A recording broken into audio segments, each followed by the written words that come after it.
Welcome back to the Wes Miller Show, presented by the UNCG Alumni Association. Great to have all of you back with us after a week off. I'm joined by the coach, Wes Miller. I'm Luke Martin. And, Coach, a lot has happened since we last spoke. We've had 4 games come and go. You've been a Subway sandwich artist. How's the coach doing as we talk here today? Doing well. I think, it's been a busy couple weeks. We've certainly been on the road quite a bit, so it'll be good to be here in a homestand for a couple days. And it was great to be a part of a Coaches versus Cancer and Subway event to help raise some money for a good cause. And we'll have that later on in the show, the feature of Coach Miller working at Subway here on campus at the EUC. But let's talk some basketball. Mentioned those 4 games, 2-2 in those 4 games.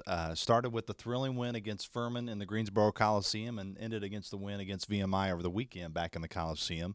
What stood out to you about those 4 games now that you're through them? Well, we're doing some good things. Regardless of the results, and we've had results that we like in the VMI and Furman games and results we didn't like in the Western Carolina and East Tennessee State games. But regardless of the results in all 4 games, I think we've had stretches where we've executed the right way on the offensive end and really worked as a team to get great shots, and we've done some nice things defensively. Again, we want to be more consistent. We want to keep improving. But in each of those games, we put ourselves in position to win. I think we're on the road at East Tennessee State, and we're up 4 with a minute or some change left, and have an opportunity to win a big game on the road against a team that's now winning our league. And at Western Carolina, we're up 3 with about 40 seconds left or somewhere around there, and have an opportunity to win a game on the road against a team that's done well in the time that I've been here at UNCG, and that's been a place that's been really difficult to play for us. So we've put ourselves in a position to win some games. Now we got to continue to execute them, and then we did execute, kind of closing them out at the end of the VMI game and the end of the Furman game, respectively. Thinking back to that Furman game, since we haven't had a chance to talk about it on the show in a week, what did your team do well in the final moments to make those what you call game-winning plays defensively? Oh, I thought we were really active. I mean, I think Deontay Baldwin at the end of the Furman game was just fantastic, and I was pretty hard on him in a couple timeouts and challenged him, even sat him for a little bit down the stretch, and he comes out and makes a steal towards half court and goes down and gets fouled and makes 2 free throws, and then ends up having the last 2 field goals of the game and goes on a 6-0 run to help us get a 1-point win. So he was fantastic in the last couple minutes, but I think we buckled down and had more active defense, Luke, and we got a couple big defensive rebounds there in the last minute as well. We got a team that is capable of being pretty good defensively. We got to see that type of consistency, but you certainly have to have that type of play in the last minutes of games and those big possessions to get stops. Again, we did that against Furman. We did not do that in the last minute or so against Western Carolina and against East Tennessee State. Had we done that, I think we have a different outcome. In the most recent game against VMI, it seemed outside of that early run that the Cadets were able to make early in that game. You guys controlled it for the most part. What was it about early in that game that maybe you didn't like that allowed the Cadets to get out to that 11-point lead? It seemed like once they got up by 11 points, you guys turned on the Jets and really never looked back. Yeah, well, what I didn't like is that we weren't guarding, and we weren't guarding the three-point line. I mean, we've been struggling to guard the three-point line all year. We look at all these advanced statistics and stuff that people outside of coaching probably don't give a hoot about, but, in some advanced statistics, we're rated as the second to worst team in Division I basketball, 350 out of 351 at guarding the three-point line. Well, that doesn't make me feel – I don't want to be ranked second to last in anything, but we're really struggling to guard the three-point line. So we've made a big emphasis of that in our last couple of weeks of practice of trying to improve that. And we come out against VMI and they start the game 5 for 6 from 3. So I was disappointed in that and disappointed in how we were playing defensively. But I'll tell you what, we went to the zone. We extended in the zone really well. We made it more difficult for them to get comfortable shots beyond the 3. And then I think we were able to make some runs. And offensively, we shared the basketball, Luke. I mean, 18 assists, and there was a handful of plays where we got great shots that would have been assisted shots that didn't go in. So I loved how we shared the ball, but I really liked that we guarded the 3 a little bit better and allowed this or used the zone to allow us to get a little bit more of a defensive edge. And the final note on the VMI game, you mentioned how you liked how your team moved the ball. One of the guys that moved the ball pretty well was Francis Alonso with 7 assists, and one guy he dished it out a lot too was R.J. White. Not to just point those 2 guys out, but when you do point those 2 guys out, what did you like from their play against the Cadets? Well, Francis is terrific. I think we're really excited about the player that he's becoming and the player he's going to continue to become here. everybody's, I think, is aware now of the way he can shoot the basketball, and certainly he made some big shots last night to help push that lead back out in the second half. I like that he's continuing to improve defensively. I mean, some of his defensive habits have been hard to break and been frustrating for me as a coach, and he knows that as much as anybody, but he's really working at it every day. He's continuing to get better. I thought he was as good defensively in our zone last night as he's been in any game all year. He obviously made some shots. We've seen him do that already. He'll continue to do that. But like you said, he shared the basketball really well, and 7 assists, and he had some really nice drop-offs to RJ for dunks. RJ's, a force down low for us. We got to continue to get him the ball and get it to him more. I think the ball needs to go inside to him and KL as much as it possibly can. We work on it all the time, Luke. I mean, we're working on it in practice every single day. And this has been a team that's struggled to feed the post. It's two things. One, RJ and KL have to do a better job at demanding it. And then number two, we got to do a better job at getting them the darn ball because they're pretty good when they get it there. And RJ's had quite a bit of success down there this year, so that's something we got to see some more of. But I thought our whole team was into it last night. I thought Deontay really got us going with his defensive energy. He got a loose ball and pushed it down the floor and flipped it to Francis for a three. I thought that was the play of the game in the first half. And I thought Assad Lamont was huge. The way he's communicating on defense, he's got the most active hands on our team, which cause deflections, which disrupt the other team's offense. He's been fantastic for us, and I'm really proud of him stepping up as a senior. Well, we reached our first break in the show, and Coach mentioned the force down low, R.J. White. He joins the show right after this short break.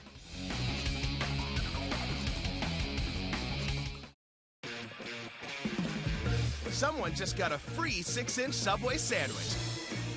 Just text offers to 782929 to sign up for weekly text offers, and you'll get a free 6-inch sub when you buy a 30-ounce drink just for signing up. Hi, I'm Barbara Corcoran. To sell your home on time for the most money, you need a sharp agent with a marketing strategy that creates the most demand. Bottom line, you need a partner willing to put their own money on the line for you. In Greensboro and Winston-Salem, it would be Jason Bramblett. He attracts hundreds of buyers and creates so much demand that Jason can guarantee if your home doesn't sell at a price and deadline you agree to, he will buy it. Partner with the agent I trust. Go online or call and get your home sold.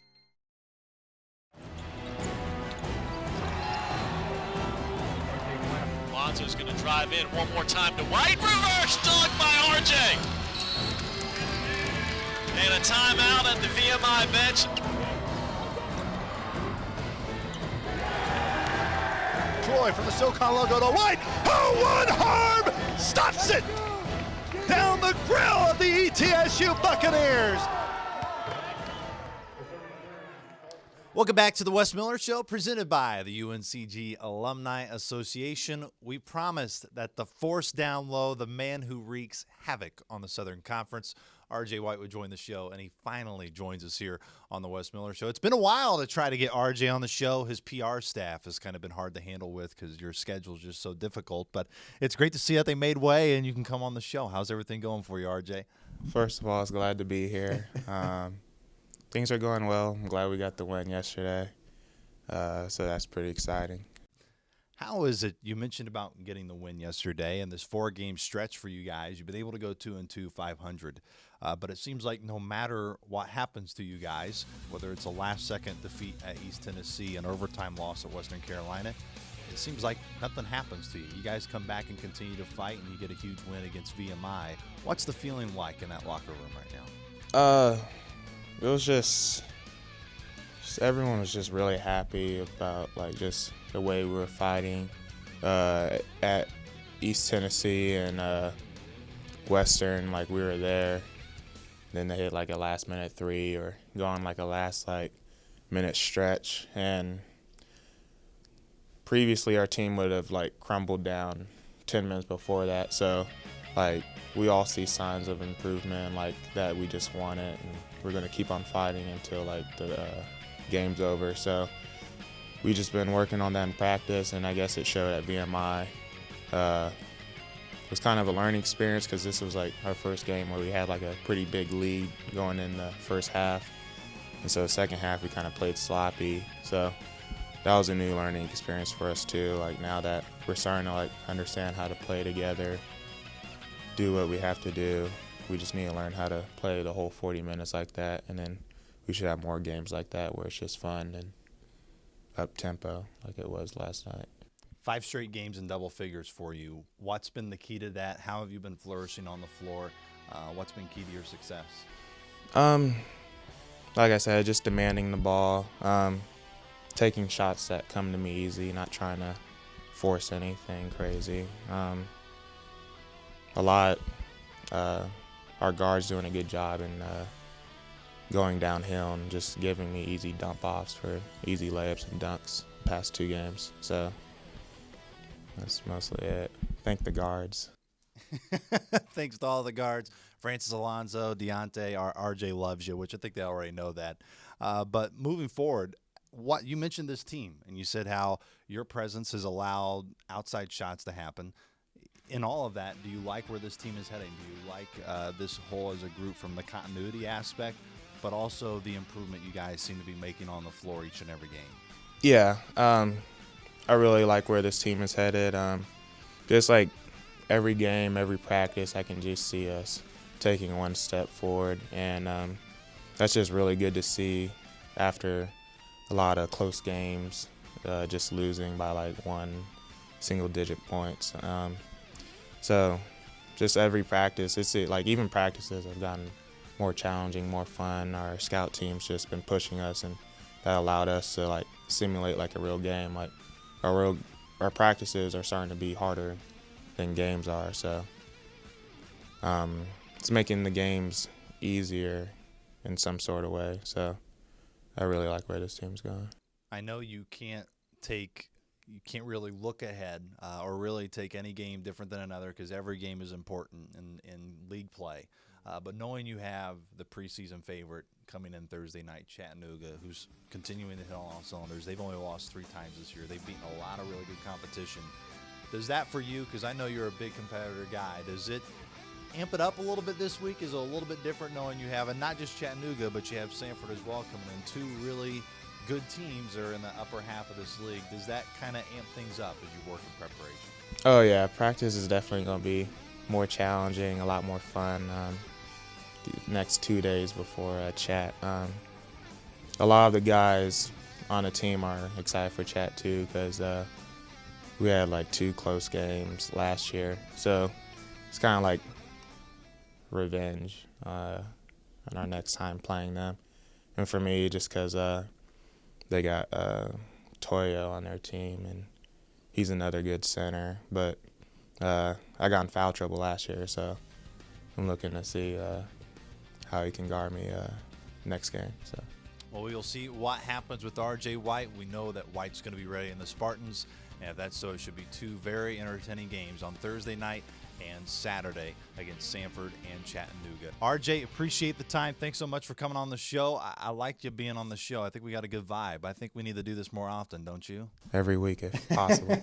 every week, if possible. We'll see if we can do that. RJ, thanks for the time. Thank you. Once again, that was RJ White. I mentioned with Coach to start the show that he was a Subway sandwich artist at the EUC. Well, here's a behind-the-scenes look of how Coach Miller did in the Coaches vs. Cancer fundraiser. We're raising money for Coaches versus Cancer. I'm the basketball coach here. Oh, cool. Yeah. So make a donation. Anytime we can get involved in the community to help, put what we do to a good cause, I think it's something we should take advantage of, and we'll be looking for these opportunities, while we're here at UNCG and in our program in the future. I want to get out here and tell my story and hope to inspire other people and really let other people know that a diagnosis such as cancer doesn't always mean it's the end of the world. It doesn't always mean death. Okay, you might lose your hair, but if losing my hair is the worst thing to save my life, I'm fine with that. Cancer's touched my life as it has so many people across the world, and my mother, my grandmother are both cancer survivors. The first chemo was kind of just a tester to see how my body would respond, and they said within my first chemo, almost the entire mass out of my chest was gone. And so it was kind of just okay, I know I'm good now, God has me through it. And I think I was set for 6 chemos, and I only had to do 4 because my body was just responding well. So I'm okay, let me keep this positive attitude and I'll be fine. And so with a positive attitude, I really didn't have any complications. I got sick, I think maybe one time, but other than that, I was fine. It's touched so many people's lives, and certainly we're no different here at UNCG in our basketball program. We're actually getting out here and doing stuff like partnering up with a coach is kind of just like, you wouldn't think that sometimes like coaches would be interested in doing that. It's like they might have other things to do with their time than sit with a cancer survivor and make sandwiches for people. But the fact that like so many coaches around the Triad area are like, no, like let's do this, and he's like promoting like, hey, donate, we need your money. Like we're trying to find a cure for cancer. It's just rewarding to hear other people that are really enthusiastic about a cause like I am. It's a great cause, and it was good to jump on board and be a part of it, and I'm proud to be a part of it. Get out, donate, stay positive, stay true. The ones that are survivors, speak up, let your voice be heard. You know, you never know, you might be that inspiration that somebody else is looking for, that message or that voice that somebody really needs to hear right now. And so I hope I'm right now that one that's helping that person out there that needs that voice. Coach, you know, now you get to be back at home. You have 2 games this week, and mention 2 games at home. You have a chance. You've already run 4 in a row. How important is it to maintain that home court advantage and protect home court? Even though you got 2 tough teams coming in, I know that's always a point that you like to make to your team is, hey, let's take care of business on our home floor. It is, and it's just good to be at home. It's good to be sleeping in your own bed. I know our guys feel the same way. Sometimes you feel like you're living in and out of a hotel. But it's also good to be playing in front of our fans and our students here at UNCG. I think our guys, they take that really seriously. They want to represent themselves the right way all the time, but certainly when they get a chance to play in front of our fans here in Greensboro and at UNCG. So that's exciting. And it's nice to have a chance to play against some of the top teams in the league. I mean, we got Chattanooga coming in here Thursday night. They were picked to finish at the top of the league. They're sitting up in that area right now.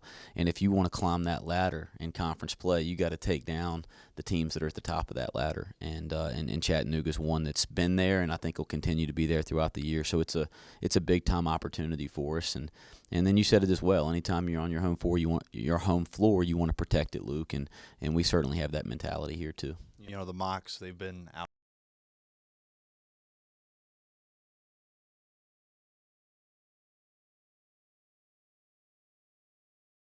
Well, Matt's done a terrific job, because I think anytime that you come in as a new coach to a new team and you come into a team that's had a lot of success, I think some people say, oh, that's an easier thing because, they already know how to win.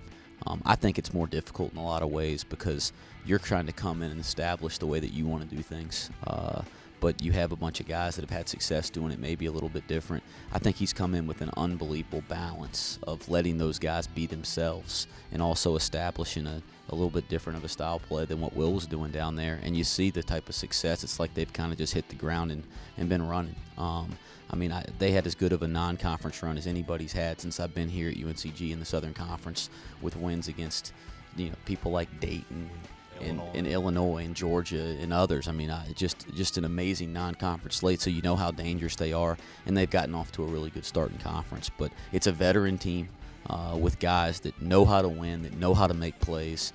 I think Justin Toyo is as much of a factor as any player in the Southern Conference. He changes the game defensively.